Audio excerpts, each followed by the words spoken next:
उनकी सुध लेने वाला आज तक कोई नहीं है।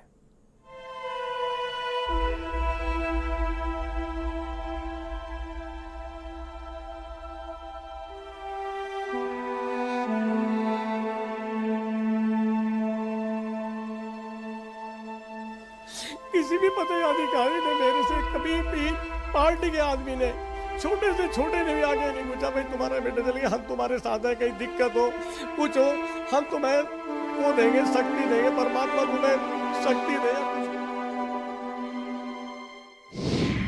घुट गया दम, नहीं हुआ गम। बीजेपी की दोहरी राजनीति।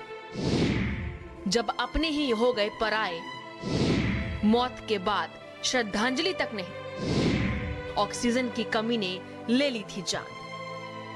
एक तरफ केंद्र में ऑक्सीजन की कमी से मौतों पर राजनीति हो रही है, तो वहीं कोरोना की दूसरी लहर में मेरठ के कई अस्पतालों में ऑक्सीजन की कमी से सैकड़ों लोग मर गए। मृतकों के परिजनों के पास बहुत से सबूत हैं, जिन्हें लेकर वो इंसाफ की लड़ाई लड़ रहे हैं। मरने वालों में ऐसे भी लोग थे जिन्होंने अपना पूरा जीवन बीजेपी को समर्पित कर दिया, लेकिन अब इन परिवारों को ना तो इंसाफ मिल रहा है और ना ही पार्टी की ओर से कोई दुख बांटने आया।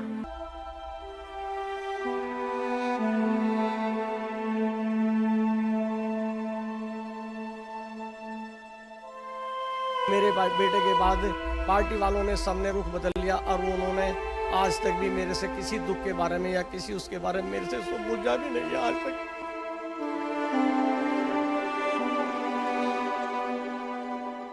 केवल 33 साल के नवीन बैंसला आरएसएस के सक्रिय कार्यकर्ता थे। किशोर अवस्था से लेकर जिंदगी की आखिरी सांस तक वो भारतीय जनता पार्टी के लिए समर्पित रहे। जून के आखिरी दिनों में उन्हें कोरोना हुआ और कई दिन के इलाज के बाद मेरठ के केएमसी अस्पताल में ऑक्सीजन की कमी से उनकी मौत हो गई।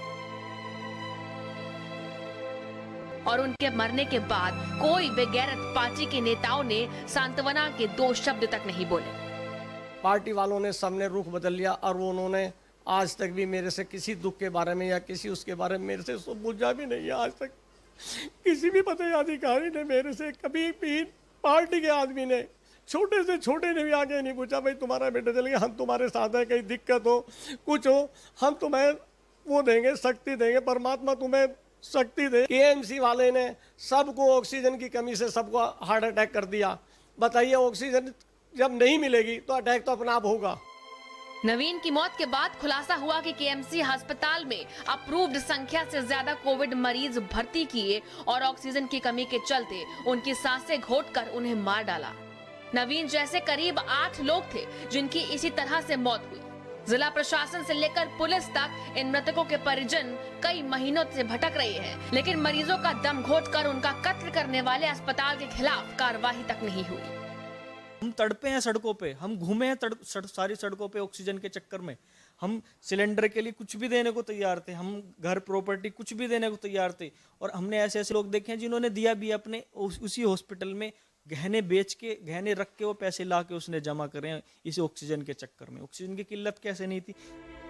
जिला प्रशासन ने जांच कराई और हाईकोर्ट के आदेश पर गठित ग्रीवांस कमेटी को सौंप दी, लेकिन अब तक कोई कार्रवाई नहीं हुई। बीजेपी के स्थानीय नेता भी आरोपी अस्पताल के साथ खड़े दिखाई दे रहे हैं। केएमसी अस्पताल के खिलाफ मेरठ के डीएम ने पीड़ितों की शिकायत के आधार पर जांच शुरू कराई, लेकिन पीड़ित कहते हैं कि अब अफसर उस जांच की रिपोर्ट को दबाकर बैठ गए हैं। मेरठ के एक्टिविस्ट लोकेश खुराना इस मामले को हाईकोर्ट लेकर गए। हाईकोर्ट के आदेश पर जिला प्रशासन और अस्पताल ने लोकेश खुराना को 175 पन्नों का जवाब भेजा है। खुराना कहते हैं कि इस पूरे मामले में घोर अनियमितताएं हुई हैं और बहुत बड़ी लीपापोती इस जवाब में की गई है। वो फिर से हाई कोर्ट जाएंगे। सबसे गंभीर बात यह है कि जितने लोग मरे उनमें बीजेपी के कार्यकर्ता भी थे, लेकिन आज उनके परिवार इंसाफ के लिए दर दर भटक रहे हैं। कैमरा सहयोगी सानू के साथ मैं नरेंद्र, भारत समाचार, मेरठ।